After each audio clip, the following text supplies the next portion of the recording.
I've dropped all this. I've stopped all this. Nimeweka chini kila kitu. My own personal comforts nimeweka chini. Sio ujinga because I know Mungu amenibariki. So pia nahitaji kubariki watu wetu. And that's why I'm going to the ground. What I've said is that I'll be elected this year. I'll serve for 5 years. I'll not campaign in 2027. People will be begging me to continue serving them. That's my hope and that's my prayer, and I'm going to do it. I just want people, even that common mama, who doesn't know what government is, to that know, they're supposed to be government. Because for all this, they've not seen government. I want them to see and feel government. Even the women who brew changa, for instance, some people are complaining that Natembeya wants to empower them either to cause a changa. But there's no single woman who loves brewing changa. You can't even raise children in that kind of environment. I'm simply saying as government, we've been chasing them around, pouring this changa. It has never ended.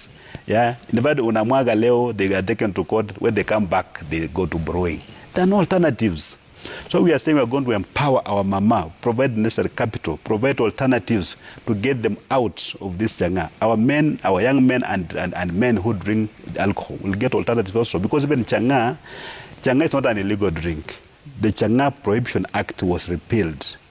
But the manner in which the new law prescribed how changa is supposed to be done, to be manufactured, no woman in the rural area can do that. It requires a lot of biochemistry. They don't even understand these things.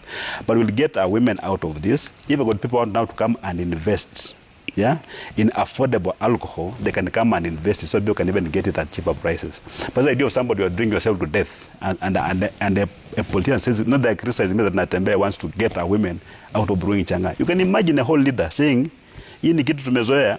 Yeah, because they've got no children who are addicted to alcohol. If they had, they only be talking like that. But because they don't even care whether you are addicted to alcohol or not, whether the husband is just a hopeless fellow who just comes home to procreate and then go away, they don't even care. Awana haja. These are people who meet their constituents in funerals. Wanakuja kwa matanga ama kwa harusi. So they think that everybody eats mchele.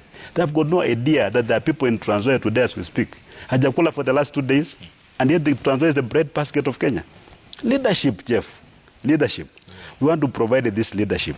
Yeah. And I'm asking my people, give me this leadership. I'm going to provide the servant leadership that I've been missing in Trans Nzoia over the years. Oh, I'll tell you what, it's not just Trans Nzoia, it's the entire country. This is so refreshing. I hope you keep your word. Huh? I will. You've done this was a permanent record. You can play it back. I said, this guy was here, and what was he talking about? I have got a plan, a very serious one. I'm not just talking. I know what I'm going to do about agriculture, what I'm going to do about title deeds, I know what I'm going to do about hospitals, about roads. It's well mapped out. And from the first day I'm elected, from the first day, maybe the assembly may delay me in approving my nominees. But they're going to be so good, the face of Kenya, so qualified the people who are determined to transform the country, that it will be silly for an MCA to try to maybe to sabotage that kind of nomination. And that's what I'm telling my people of Trans Nzoia. When you elect me, look at what I want. You know these MCAs, the aspirants, you know them. Get the best, because they're going to offer themselves. Get the best. Don't even look at the parties. Just get the best guy who will come to the assembly and say, Natembeya has brought this proposal. It's a good one. Let us pass it. Yeah. So when I say I'm putting 2 billion shillings in bursaries, for instance, for all our children who qualify to go to Form 1, let no MCA say you bring 2 billion here for bursaries. Where is our 5 million for benchmarking?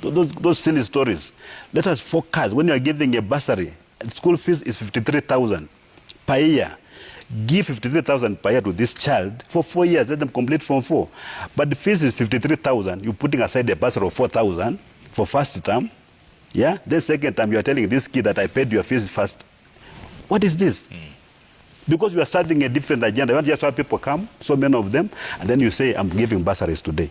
But you don't know that this bursary is supposed to have a particular purpose. So we are going to do this even with bursary. Our kids are going to go to school, they are going to learn, and they are going to complete. The government of Trans Nzoia is going to provide these things. And I've looked at the figures. They are very encouraging. Especially when you just seal the loopholes for corruption. We'll seal all those loopholes. Yeah. And my officers are going to go through a very serious lifestyle audit. And even I've told my people, they know where I live. Like a small house. They know it. If after 1 month in office, I'm putting up a huge house, I've stolen their money. Because wealth is a product of hard work and time. You must work for long to get the wealth. You cannot just be wealthy somehow. You just become wealthy after 1 day. And that's going to apply to all the officers working in the county government of Trans Nzoia. Depend on your salary, let the public funds go for public good and see whether we cannot transform our beautiful county. Yeah, George Natembeya, all we can do is wish you all the very best. Asante sana, Jeff. Nashukuru sana, man. Well done. Meshukuru. This is so refreshing. Thank you. When's the last